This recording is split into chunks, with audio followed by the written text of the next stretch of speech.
Namaskar and a very good afternoon to distinguished audience, industry colleagues, and the organizers. Friends, we stand at a unique inflection point in India's economic history today. With our GDP at a robust growth and a record public capital expenditure of, I believe, 12 or 12.2 lakh crores in the last budget,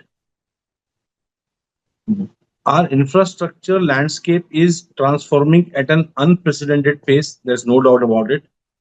However, the true test is no longer just building roads or creating infrastructure, ports, cargo terminals, logistic hubs. It is actually optimizing the available assets, optimizing our available talent.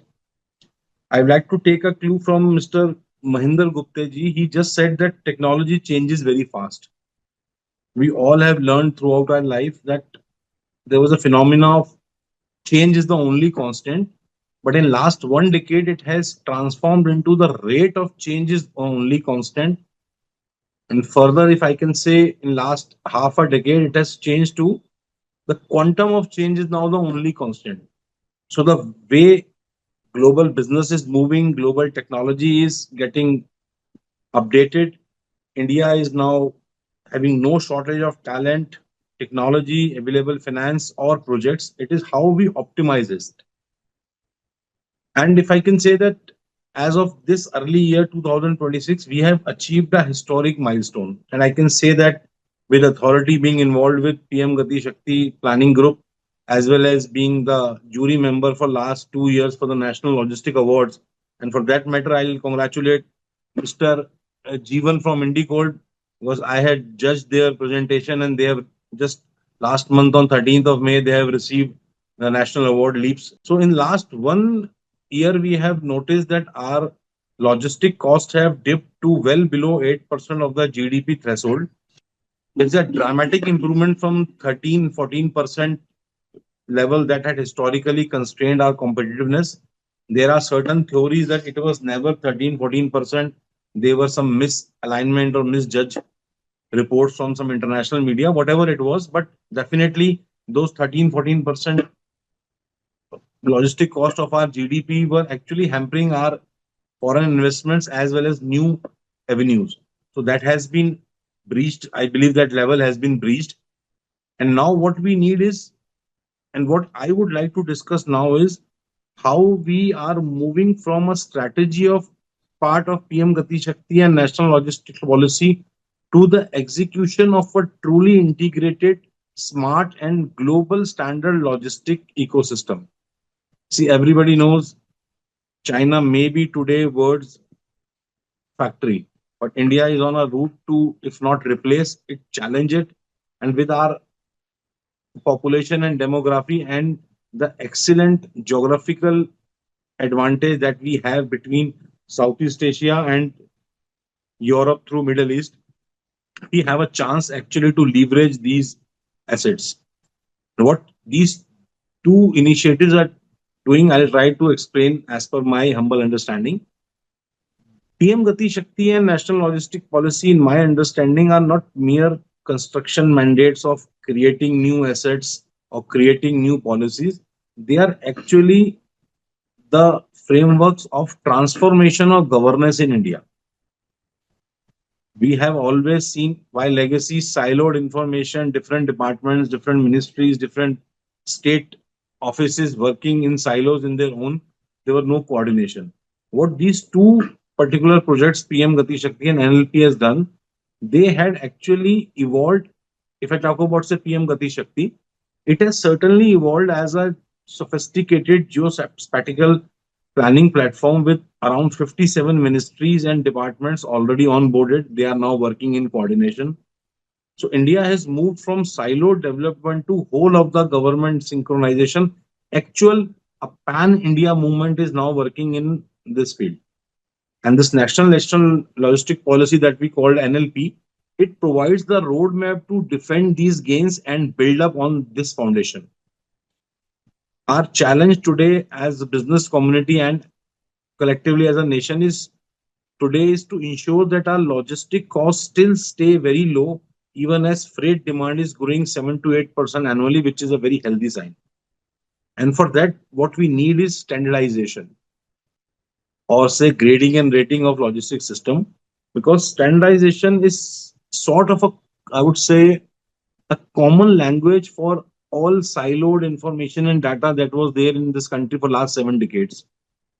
If I can say, standardization is a silent revolution, it won't be an exaggeration, because without a common language, say a data from a port in Gujarat or a factory down south in Tamil Nadu or Maharashtra, it cannot speak efficiently to the warehouse in Uttarakhand, Uttar Pradesh, or say a fulfillment center in Northeast, or for that matter, our defense installation, defense institutions at our border areas. And to take it forward, there is another aspect of ULIP.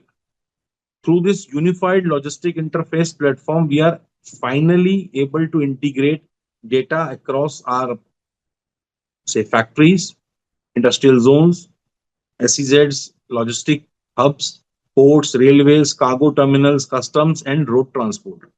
Now the data is integrating, data is talking to each other, if I may say that. With over 1600, or roughly as per certain updates, 1700 companies have already registered to ULIP.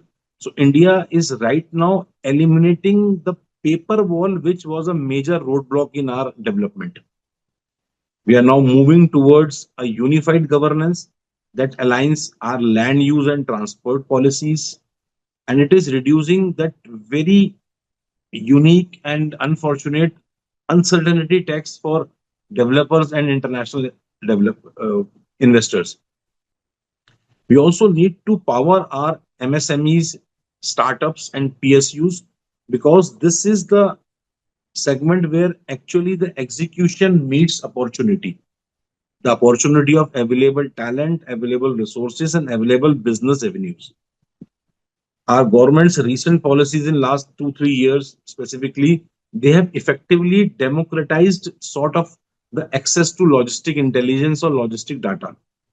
If I talk about MSMEs, through the integration of ULUP and support of certain initiatives like Ministry of MSMEs digital push, now small businesses also have the access to real time shipment tracking, route optimization, because the goal of PM Gati Shakti and National Logistic Policy was to ensure that a factory or a warehouse in a tier 2, tier 3 city has the same logistical visibility and access to data as any multinational sitting in India's industrial hubs like Delhi, Mumbai, or for that matter, Pune or Chennai.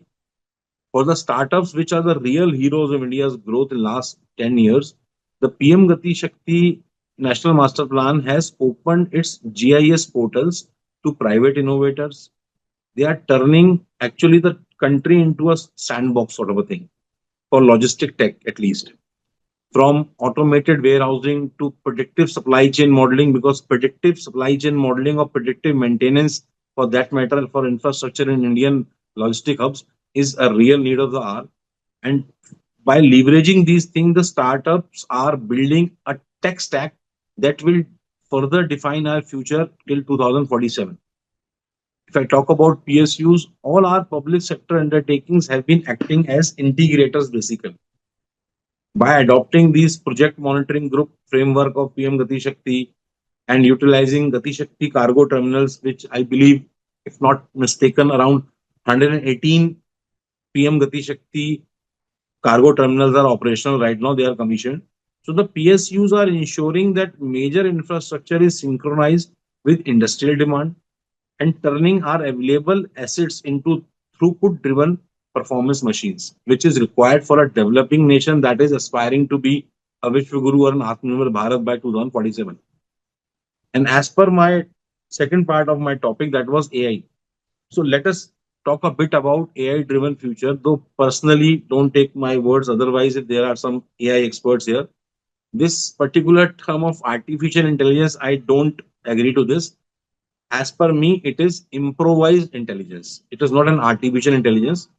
It is an improvised intelligence. So Let us talk about the AI driven future for India.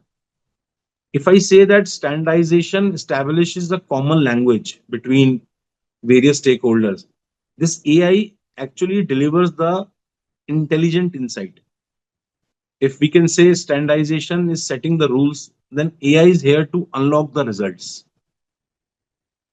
One of the things that AI or digitalization has helped this industry and all industry for that matter is predictive optimizations. By leveraging real-time data from ULIP, Indian businesses are utilizing these digital twins to predict bottlenecks before they occur. No doubt, Mr. Jeevan talked a bit about how COVID helped them to improvise and modernize and effectively change their operations. COVID has taught us a lot. And these digital twins are helping us to manage the predictive bottlenecks before they occur. Since any blockage in operations is a major hurdle, we don't want to lose the momentum. AI then helps us in scientific decision making as well. It is shifting our approach from reactive to proactive, like I said about predictive maintenance, whether it is optimizing your cargo capacity or managing fuel efficiency for sustainability. A few people before me have talked about sustainability. It is a major factor for how we are seen in the future. See, future business ecosystem will not only reward the volumes, it will reward sustainability as well.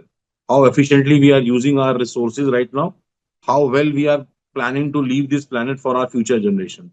And in that case, this AI ensures our growth remains not just robust but green, not just fast track but resilient as well. Thank you very much.